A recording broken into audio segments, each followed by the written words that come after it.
In Carmel by the Sea, Mayor Jason Burnett today jumping into the middle of a brewing controversy between City Administrator Jason Stillwell and a group of angry residents who want him out of office.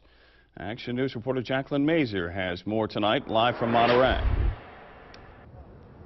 Dan, Carmel resident Carolina Bain and her group of supporters oppose what they say is a lack of transparency within the city, and they are blaming Stillwell.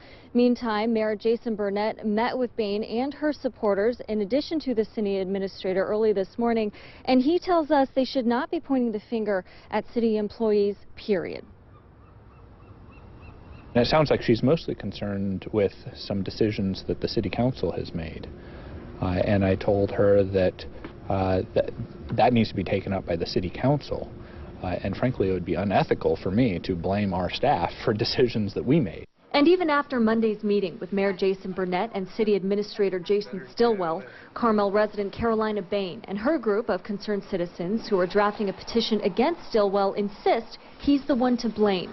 Bain cites a lack of transparency in city government as her group's main concern. She questions Stillwell's handling of the city's finances and tells us Stillwell has mishandled employees, most notably in his dealings with former city clerk Catherine Rayner, who was employed by the city for 45 days. That's why Bain and her supporters are petitioning for Stillwell's resignation. Meantime, Stillwell tells us he's worked hard to meet the goals and objectives of the city. He says residents approved a 1% sales tax to focus on community improvements, everything from paving streets to maintaining beaches.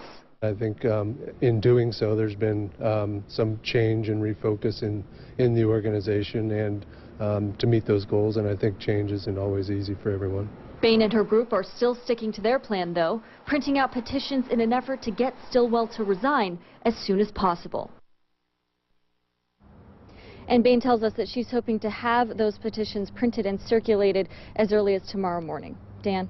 All right, thank you very much. Bain and her supporters are planning a march from Devendorf Park to City Hall to protest against Stillwell August 5th. That's the city's next scheduled council meeting. Doors will open at 4:30. Stillwell, I should say, meantime, says he's open to further discussion with Bain and her group.